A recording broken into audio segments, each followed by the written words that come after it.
Opa! Oi, gente! Boa noite! Tudo bem com vocês? Eu espero que sim. Eu sei que eu acabo avisando de última hora, mas é que tô sempre correndo para lá e para cá. Muitos afazeres durante o dia e às vezes não dá tempo, passa batido. Quando eu vou lembrar, já tá em cima da hora. Bem, mas não vai rolar a nossa leitura. Ainda bem que o carregador está aqui. Só um minuto, viu? Vou colocar o carregador. O celular para carregar, senão não haverá leitura.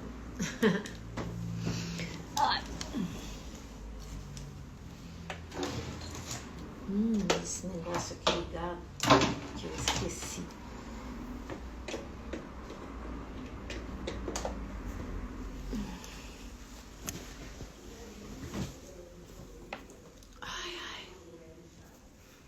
Vamos lá.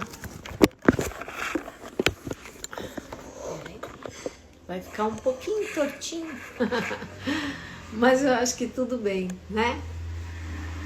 Eu espero que vocês estejam me ouvindo bem. Deixa eu ver. Já tá no volume máximo e o volume desse celular é bom. E se não puderem assistir agora, assistem depois.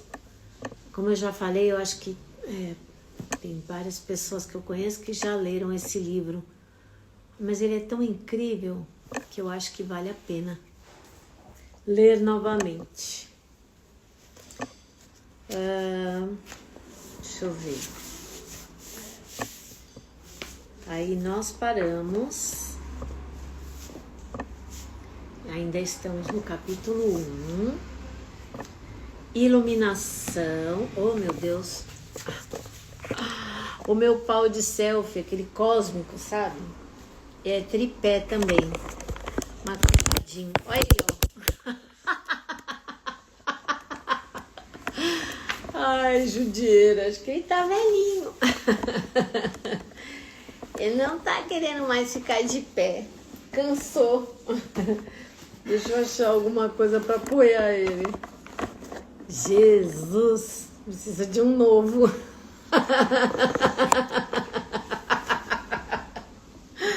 Ai, desculpa, gente.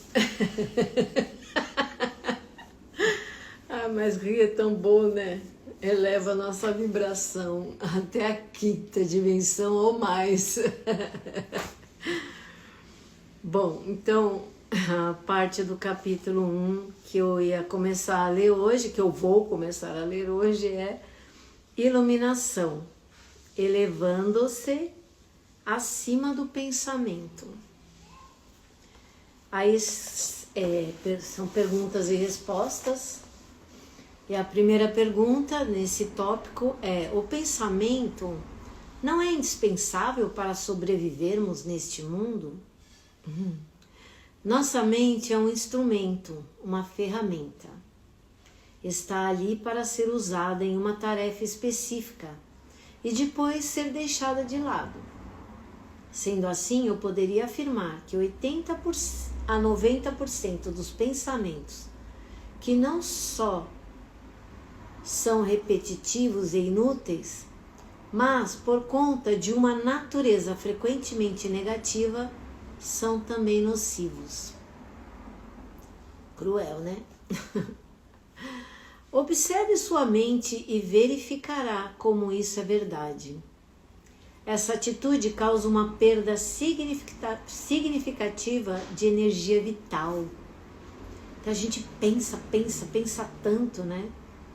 O dia inteiro a gente está pensando alguma coisa, julgando o outro, enfim. E a maioria dos pensamentos são inúteis e nocivos a nós mesmos. Esse tipo de pensamento compulsivo é, na verdade, um vício. E o que caracteriza um vício? Simplesmente não termos mais a opção de parar. O vício parece mais forte do que nós. proporciona ainda uma falsa sensação de prazer, um prazer que quase sempre se transforma em sofrimento. Pois é, e é o que normalmente acontece, né? Como qualquer vício. Pensamentos negativos também são viciantes. Tudo que a gente faz repetitivamente se torna um vício, né?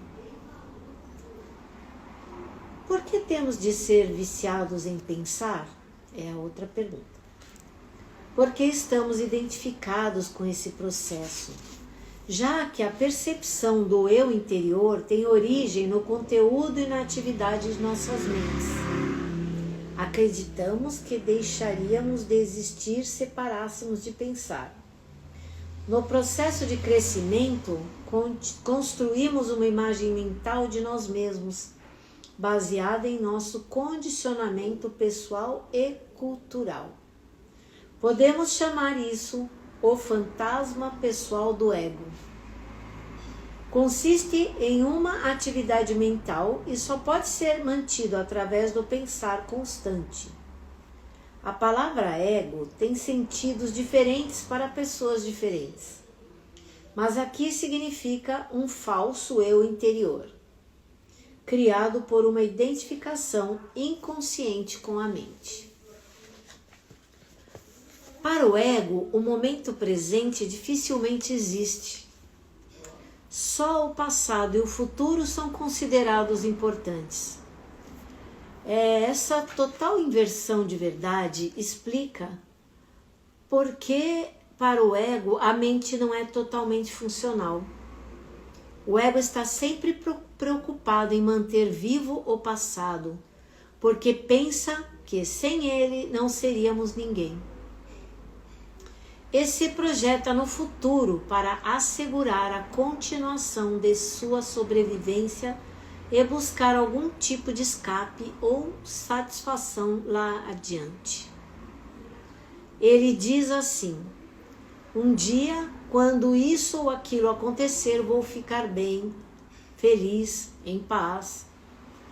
Mesmo quando o ego parece estar preocupado com o presente, não é o presente que ele vê, porque constrói uma imagem completamente distorcida a partir do passado.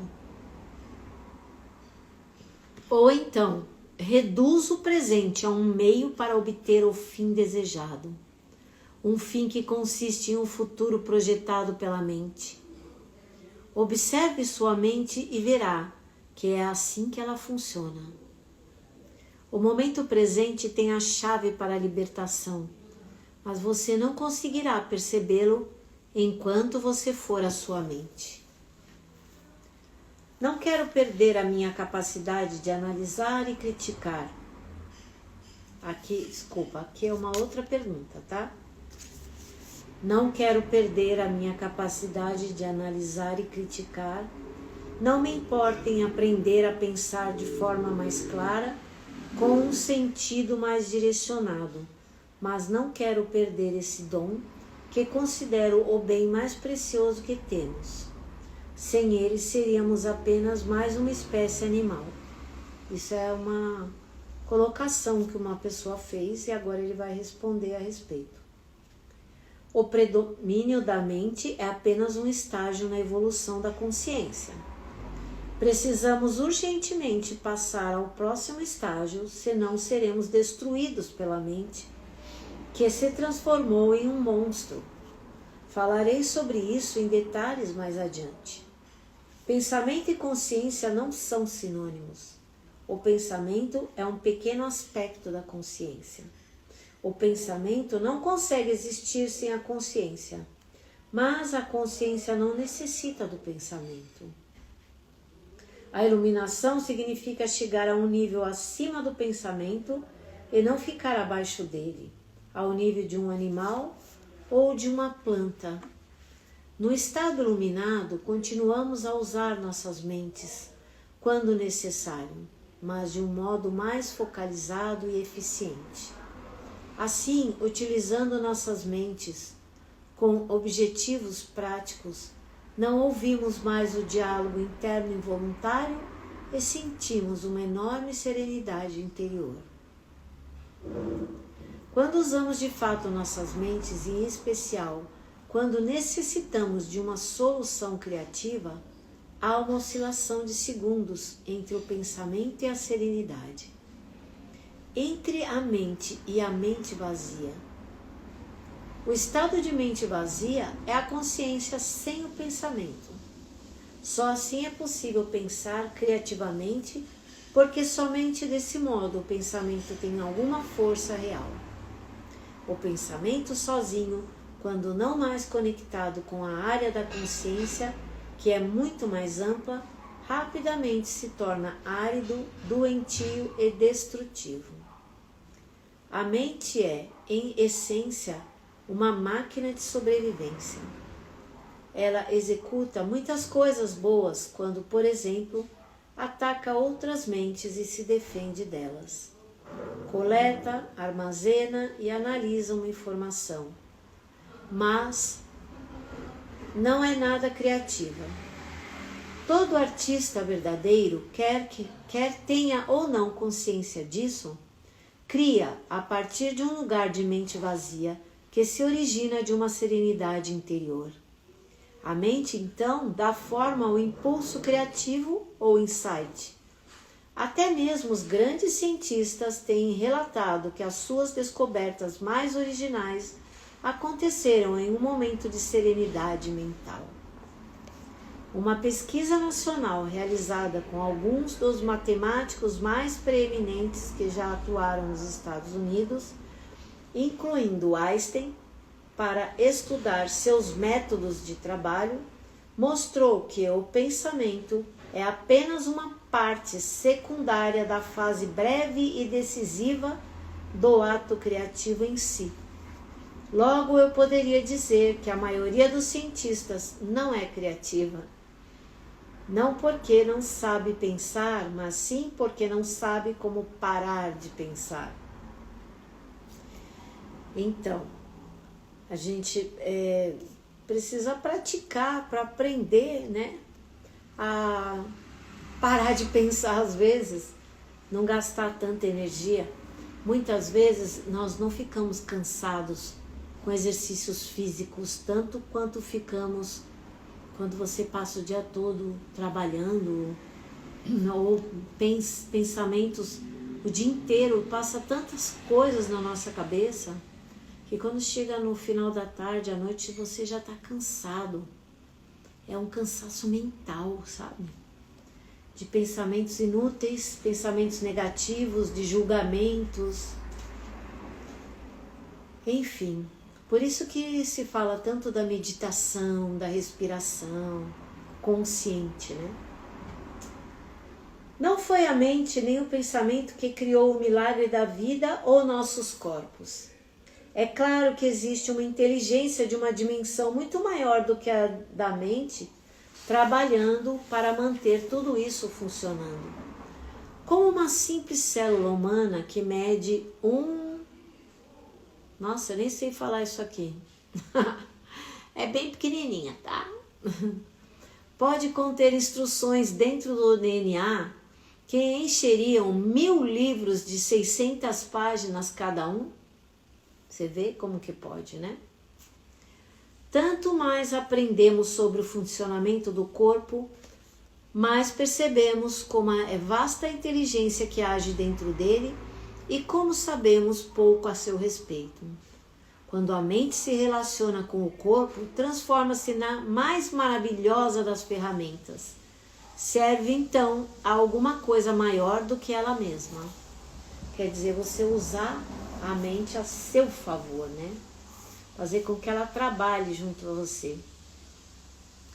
Agora é o tópico emoção, a reação do corpo à mente. Aí vem a pergunta: e quanto às emoções? Elas me dominam muito mais do que a minha mente. A mente, no sentido em que emprego o termo, não é apenas pensamento. Ela inclui nossas emoções, assim como todos os padrões de reações mentais e emocionais inconscientes. A emoção nasce no lugar onde a mente e o corpo se encontram. é a reação do corpo à nossa mente, ou podemos dizer, um reflexo da mente no corpo. Por exemplo, um pensamento agressivo ou hostil vai acumulando aos poucos uma energia no corpo. A raiva. O corpo está se preparando para lutar. Já a ideia de que nos encontramos sob uma ameaça física ou psicológica faz com que o corpo se contraia, o que é a manifestação física daquilo que chamamos medo. As pesquisas têm demonstrado que as emoções fortes causam até mesmo mudanças na bioquímica do corpo. Essas mudanças bioquímicas representam o aspecto físico ou material da emoção.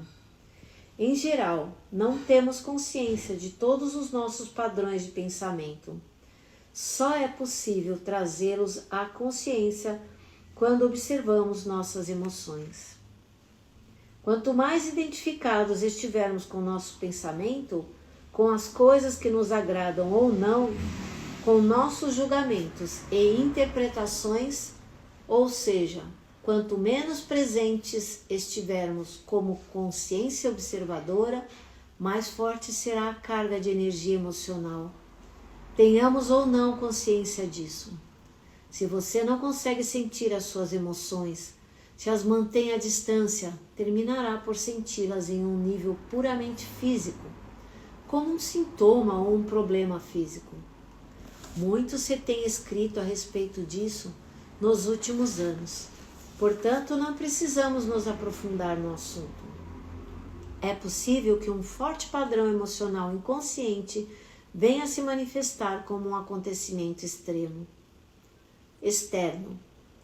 Algo que parece acontecer só com você. Por exemplo, tenho observado que as pessoas que guardam muita raiva dentro de si, mesmo sem ter consciência e sem falar sobre o assunto, são mais propensas a ser atacadas verbalmente ou até mesmo fisicamente por outras pessoas cheias de raiva.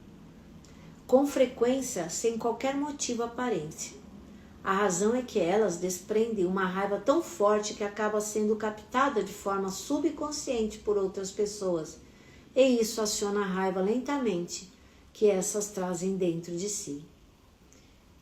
Se você tem dificuldade de sentir suas emoções, comece concentrando a atenção na área de energia interior do seu corpo. Sinta o seu corpo lá no fundo. Essa prática colocará você em contato com as suas emoções. Aprofundarei o assunto mais adiante. E não é só em relação à raiva, é todos os sentimentos. Eu mesmo já senti isso algumas vezes, quando você está irritado, ou mesmo se você carrega aquela raiva dentro de você, nós somos vibração pura. Tudo que você está sentindo, você está vibrando, você está emanando. E quem está à volta, você vai atrair quem para você? Pessoas que estão na mesma vibração.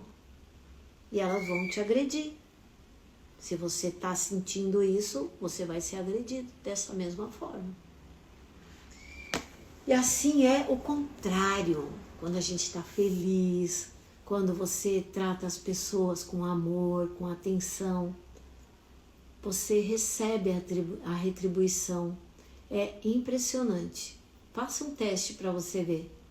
Tudo que a gente vibra, a gente recebe de volta. Porque o universo é quântico. Entendeu?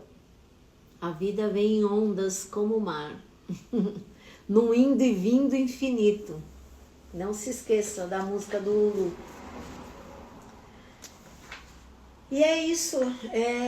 Eu vou ler mais um pedaço. Agora é outro comentário aqui.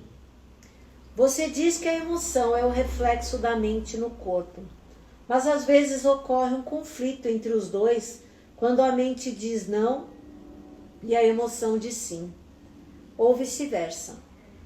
Se quisermos conhecer mesmo a nossa mente, o corpo sempre nos dará um reflexo confiável. Portanto, observe a sua emoção, ou melhor, sinta em seu corpo. Se houver um aparente conflito entre os dois, A verdade estará na emoção e não no pensamento. Não há verdade definitiva sobre quem você é, mas há verdade relativa ao estado de sua mente naquele momento, que é o que a gente vai expressar, né? Através da nossa vibração. É bastante comum ocorrerem conflitos entre os pensamentos superficiais e os processos mentais inconscientes. Mesmo que você ainda não seja capaz de trazer a sua atividade mental inconsciente para um estado de consciência sob a forma de pensamento, ela estará sempre refletida no seu corpo como uma emoção. E isso você pode passar a perceber. Observar uma emoção por esse ângulo é basicamente o mesmo que ouvir ou observar um pensamento, como descrevi anteriormente. A única diferença é que o pensamento está na sua cabeça, enquanto a emoção, por conter um forte componente físico, se manifesta em primeiro lugar no corpo. Você pode permitir que a emoção esteja ali, sem deixar que ela assuma o controle. Você não é mais a emoção, você é o observador, a presença que observa. Ao praticar isso, tudo que está inconsciente será trazido à luz da sua consciência. O que ele quer dizer aqui? Que quando a gente, por exemplo, tem um sentimento de raiva, ou de tristeza, ou de alegria, você percebe aquilo, presta atenção em você. O que aquilo causa no seu corpo, né? Normalmente a raiva, a tristeza, elas nos causam desconforto no corpo. Às vezes você sente uma dor de estômago, todas as dores, não existe doença, existem os doentes. Nós criamos as doenças para nós e nós mesmos podemos nos curar. Depende só de cada um de nós, daquilo que a gente acredita, né? Se a gente botar essas crenças todas que nos criaram, que nos colocaram de lado, você vai ver que é possível. Só precisamos acreditar. Então, e aí quando a gente se coloca na posição de observador, você vai percebendo o seu corpo, né? Vai percebendo o que cada emoção, cada pensamento causa em você. E ao invés de você se julgar, ficar chateado, não posso pensar assim, pode, você pode. Você pode sentir a raiva, você só não pode descontar ela no outro, sabe? E usar ela para uma coisa ruim, que vai fazer mal a você ou a outras pessoas. Desculpa. Agora, aprende a observar, né? Aceitar que todos nós sentimos isso. São sentimentos humanos. Mas a gente pode acolher e trabalhar isso dentro de nós. Se você souber usar a raiva a seu favor, ela pode te trazer grandes benefícios. Você, quando eu falo você, eu quero dizer nós, né? Porque muitas vezes elas são um incentivo para a gente tomar determinadas atitudes e ir em busca de alguma coisa que nós queremos. Então pensa nisso, que é super importante. Bem, agora é uma outra pergunta. Então, observar nossas emoções é tão importante quanto observar nossos pensamentos? Sim. Habitue-se a perguntar o que está acontecendo com você nesse exato momento. Essa questão lhe indicará a direção certa. Mas não analise, apenas observe. Concentre sua atenção dentro de você. Sinta a energia da emoção. Se não há emoção presente, concentre sua atenção mais fundo no campo da energia interna do seu corpo. Essa é a porta de entrada para o ser. Uma emoção em geral representa um padrão de pensamento amplificado e energético. por conta da carga energética quase sempre excessiva que ela contém.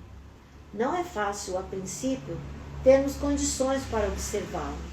A emoção quer assumir o controle e quase sempre consegue, a menos que você esteja presente e alerta. Se você for empurrado para uma identificação inconsciente com a emoção, ela se tornará temporariamente você. É comum se estabelecer um círculo vicioso entre o pensamento e a emoção, porque um alimenta o outro. O padrão do pensamento cria um reflexo amplificado de si mesmo na forma de uma emoção, fazendo com que a frequência vibratória desta permaneça alimentando o padrão de pensamento original. Oi, Buga! Oi, Álvaro! Bem-vindos! Eu estou lendo o livro O Poder do Agora. Poucas pessoas sabem viver no momento presente, quando na verdade só ele existe. É no presente que tudo acontece. Não existe o passado, porque ele já passou, e nem o futuro. Nós é que criamos uma linearidade no tempo, mas na verdade tudo acontece ao mesmo tempo. E se a gente aprende a viver da melhor maneira, focados no momento presente, não vai mais haver sofrimento. E assim, quando a gente aprender a fazer do nosso momento presente uma coisa boa, se você quiser colocar como futuro, você vai colher coisa boa futuramente, né? E é isso. Bom, é comum se estabelecer um círculo vicioso entre o pensamento e a emoção, porque um alimenta o outro. O padrão do pensamento cria um reflexo amplificado de si mesmo na forma de uma emoção, fazendo com que a frequência vibratória desta permaneça alimentando o padrão de pensamento original. Ao lidar mentalmente com a situação, acontecimento ou pessoa que é identificada como causadora da emoção, o pensamento fornece energia para a emoção, a qual, por sua vez, energiza o padrão de pensamento e assim por diante. É tipo, né? Porque o Tostines vende mais? Vende mais porque está sempre fresquinho ou está sempre fresquinho porque vende mais? É mais ou menos isso. E é assim. Além de que ninguém nos causa nada. Tudo que acontece conosco não é o que o outro nos faz, é o como nós reagimos ao que o outro faz. É assim que funciona. Quando a gente não se conecta com as coisas que julgamos não serem boas que o outro nos faz, a gente não sofre, não recebe o presente. Se alguém quer te dar alguma coisa que vai te aborrecer, vai te chatear, vai te desrespeitar, é só você não receber, deixa com ele. É dele. Eu aprendi uma coisa muito interessante. O mestre e o discípulo estavam conversando. E o discípulo pergunta ao mestre: Mestre, qual é o segredo da felicidade? E o mestre responde: não discutir com idiotas. Aí o discípulo fala: eu não concordo, mestre. E o mestre responde: tem razão. Ponto. É só isso. Olha que top que é isso, gente. Eu nunca mais esqueci. É um desgaste de energia tão grande e inútil. Querer convencer os outros da nossa verdade, né? A gente pode expor aquilo que acreditamos, como eu estou fazendo agora. Mas é a minha verdade. Cada um tem a sua. E o mais importante de tudo é nós aprendermos a respeitar que a verdade do outro pode ser diferente da nossa. E nem por isso a gente precisa destratar ou deixar de viver ou viver brigando para querer impor a nossa. Se nós conseguirmos fazer isso, os nossos relacionamentos ficam muito melhores. Não só relacionamentos amorosos, mas com todas as pessoas que te cercam. Experimenta, você vai ver. Leva tudo no bom humor, na brincadeira. O ego sempre quer tomar conta. Ele quer ditar as coisas, quer ter o controle. Não, deixa ele de lado, sabe? O ego, ele é bom até a página 2. Você tem que saber usar a seu favor. Quando ele começa a querer tomar o controle de tudo, porque não pode perder, porque ele tem... É aquela história, você quer ser feliz ou quer ter razão? Ai, eu juro, eu quero ser feliz. Deixa a razão para quem quer. Eu estou um pouco me linchando, não vai mudar em nada na minha vida. Se eu falar que aqui é roxo e a outra pessoa disser que é azul, deixa que seja, tá tudo bem. Vira as costas e sai andando. Não precisa desprezar, tá? Concorda. Pra que vai discutir com o idiota? Ai, ai. Bom, basicamente todas as emoções são modificações de uma emoção primitiva não diferenciada, cuja origem é a perda da percepção de quem somos por trás do nome e da forma. É difícil encontrar um nome que descreva essa emoção primitiva. A palavra medo é muito próxima, mas além do sentido de ameaça permanente, ela pode ser entendida como um profundo sentimento de abandono e incompletude. Por isso, talvez seja melhor usar uma palavra que não se confunda tanto com aquela emoção básica e chamar isso simplesmente de sofrimento. Uma das principais tarefas da mente, uma das razões da sua atividade incessante, é a de combater ou eliminar o sofrimento emocional, embora ela invariavelmente só consiga encobri-lo por um tempo. De fato, quanto mais a mente tenta se livrar do sofrimento, mais ele aumenta. A mente nunca pode achar a solução, nem pode permitir que encontremos a solução, porque é ela mesma uma parte intrínseca do problema. Imagine um chefe de polícia tentando achar um incendiário, quando o incendiário é o próprio chefe de polícia. Não nos livraremos desse sofrimento enquanto não extrairmos o sentido de eu interior da identificação com a mente, ou seja, do ego. A mente é então derrubada da sua posição de poder e o ser se revela em si mesmo, e o ser se revela em si mesmo com a verdadeira natureza da pessoa. Já sei o que você vai perguntar agora.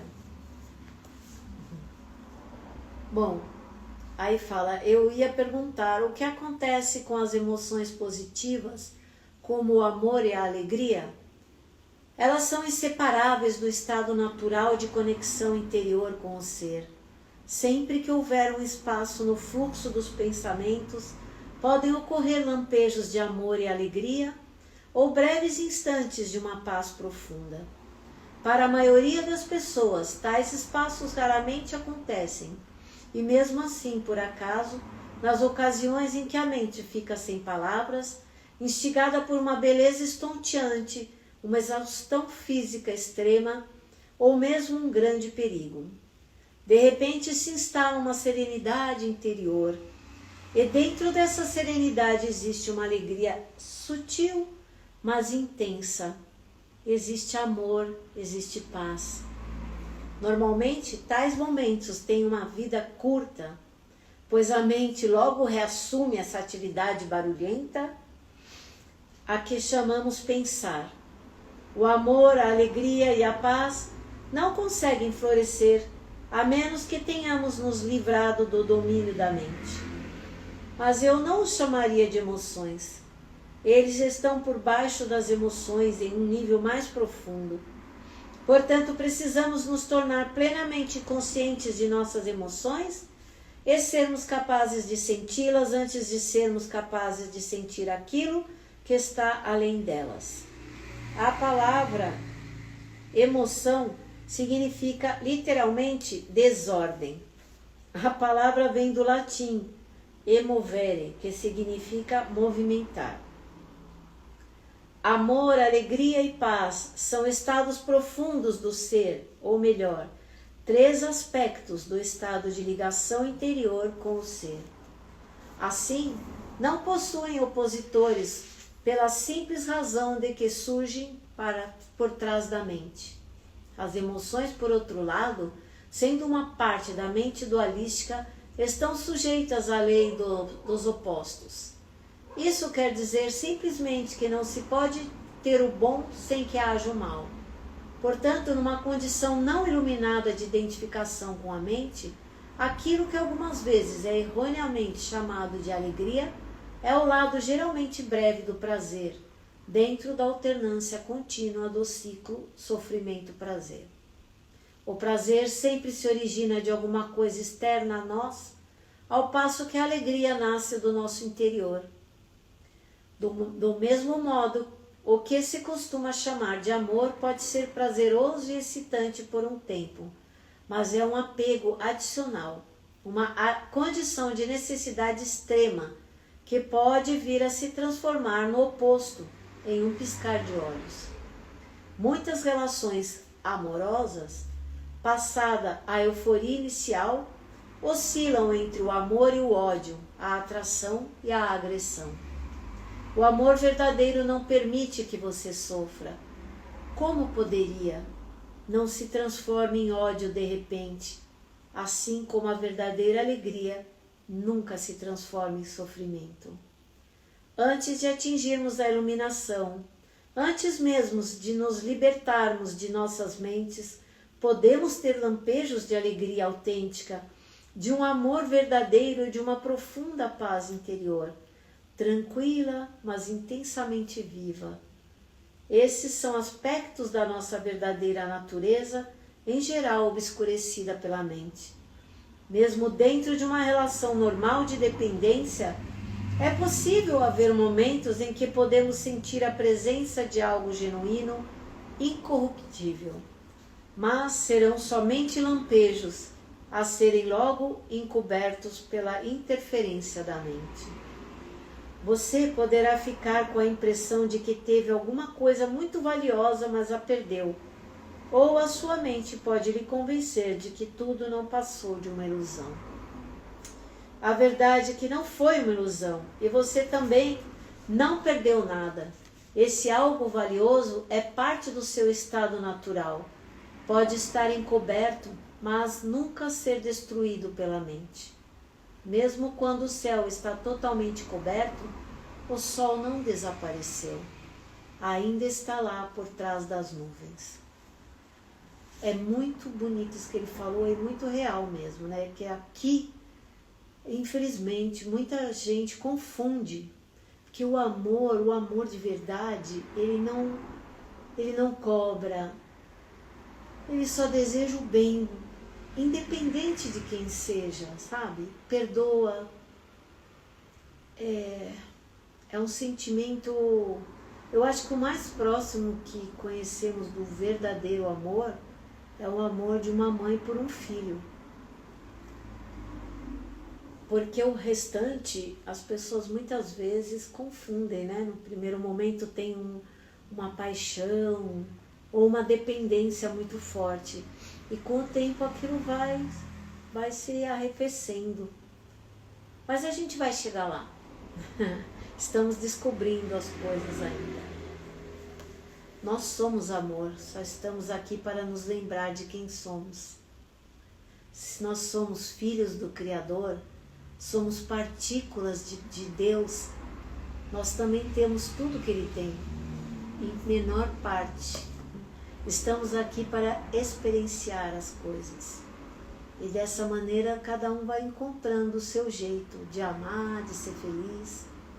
Mas todos os caminhos levam à fonte, aquele que nos criou. Porque todos somos um, estamos conectados. enquanto houver um irmão em sofrimento aqui, não podemos ser felizes. Totalmente, não. Sempre vai ficar uma coisinha aqui. Vamos criar um mundo melhor então, né? Eu acho. É só a gente imaginar o mundo que a gente quer viver. E esse mundo vai se tornar real. Não é aquilo que nós não queremos, é o que nós queremos. O que vocês querem? Eu imagino muitas coisas lindas para o meu mundo. E olha, eu já consigo me conectar com várias delas. É uma bênção. E não é que eu seja melhor do que ninguém, não. Só venho trabalhando nisso há mais tempo. Eu só vou ler a última pergunta aqui, a resposta, e aí acaba o capítulo. Buda diz que a dor ou o sofrimento surge através de desejos ou anseios, e que para se libertar da dor é preciso romper as amarras do desejo. Aí a resposta do Eckhart Tolle. Todos os anseios nascem da busca da mente por salvação ou satisfação nas coisas externas e no futuro, como substitutos da alegria do ser. Se somos nossas mentes, somos aqueles anseios, aquelas necessidades, desejos, apegos e aversões. Fora deles não existe o eu, exceto como uma mera possibilidade, um potencial não preenchido, uma semente que ainda não germinou. Nessa condição, até mesmo o desejo de nos tornarmos livres ou iluminados não passa de mais um desejo a ser realizado ou concluído no futuro. Portanto, não busque não busque se libertar do desejo ou adquirir a iluminação. Torne-se presente, esteja lá como um observador da mente. Em lugar de citar Buda, seja o iluminado, que é o que a palavra Buda significa. Os seres humanos têm vivido enredados pelo sofrimento por séculos, desde que decaíram do estado de graça, penetraram no domínio do tempo e da mente e perderam a percepção do ser. Nesse momento começaram a se perceber como fragmentos sem sentido em um universo estranho, sem conexão com a fonte e com o seu semelhante. Enquanto estivermos identificados com as nossas mentes, o que significa dizer, enquanto estivermos inconscientes espiritualmente, o sofrimento será inevitável. Refiro-me aqui ao sofrimento emocional, que é também a causa principal do sofrimento físico e da doença. O ressentimento, o ódio, a autopiedade, a culpa, a raiva, a depressão, o ciúme e até mesmo uma leve irritação são formas de sofrimento. E qualquer prazer ou forte emoção contém em si a semente do sofrimento. É o inseparável, o oposto, que se manifestará com o tempo. Quem já tomou bebidas alcoólicas ou drogas para ficar alto sabe que o alto se transforma em baixo, que o prazer se torna uma forma de sofrimento. A maioria das pessoas também sabe, por experiência própria, como uma relação íntima pode se transformar de modo fácil e rápido, de fonte de prazer em fonte de sofrimento. Vistas de uma perspectiva mais ampla, tanto a polaridade negativa quanto a positiva são lados de uma mesma moeda, são partes de um sofrimento que está oculto e inseparável do estado de consciência identificado com a mente. Existem dois níveis de sofrimento, o que você cria agora e o que tem origem no passado, que ainda vive em sua mente e no seu corpo. Deixar de criar sofrimento no presente e dissolver o sofrimento do passado, é sobre isso que desejo falar com você agora. É isso. Então, é um caminho, né? É um processo. A gente muitas vezes está aqui e você só pensa que você quer chegar ali, mas você não aprecia o caminho que você vai percorrer para chegar até ali. E faz parte de tudo, da vida. A gente está sempre querendo chegar em algum lugar, fugir de alguma coisa, ou quando eu for amanhã em tal lugar, daqui a pouco eu vou. Não, e a gente não vê. Eu vejo acontecer direto isso, e isso também acontece comigo, porque a gente fica no piloto automático 95% do nosso dia. E 5% só está na mente consciente. Isso já é comprovado, cientificamente. Aí o que acontece? Você sai de casa, não sabe se você trancou a porta, você sai do carro, não sabe se fechou o carro, às vezes deixou o carro aberto, a porta de casa aberta. Você acha que pegou a carteira, quando você chega no lugar você não pegou, porque a gente não presta atenção no que está fazendo, porque estamos fazendo mais de uma coisa ao mesmo tempo, porque a gente não está vivendo no momento presente. E é o poder do agora. Tem que trabalhar isso, né? Tem, cada um trabalha se quer, mas se você quer ter uma vida de qualidade, ter feliz, a felicidade não está em nada fora, ela está dentro da gente. Porque quando a gente está bem com a gente mesmo, olha, eu vou dizer para vocês, hoje, por exemplo, eu fui na oficina ajudar, toda quarta-feira lá eu vou ajudar a costurar enxoval para as crianças. É um monte de mulherada falando todo mundo ao mesmo tempo. Mas eu chego lá, eu coloco meu fone de ouvido, ou eu escuto música, ou eu coloco alguma coisa que me interessa lá. Meu trabalho rende muito, eu fico focada no que eu estou fazendo. E, nossa, eu nem escuto nada que os outros estão falando, sabe? Às vezes a pessoa me chamou 2, 3 vezes. Eu estou tão entretida no que eu tô fazendo ali, que eu não estou observando nada que está ao meu redor. E é assim que a gente tem que fazer as coisas, focado naquele momento. Não importa se você tivesse... eu vou numa festa, mas o momento que antecede essa festa também é tão bacana. Quando a gente vai se arrumar, ou quando você vai comprar roupa para ir na festa, se você for fazer isso. A hora que você vai tomar um banho, né? Muita gente toma banho pensando em tantos problemas da vida, enquanto que a água é uma bênção, ela limpa nosso corpo.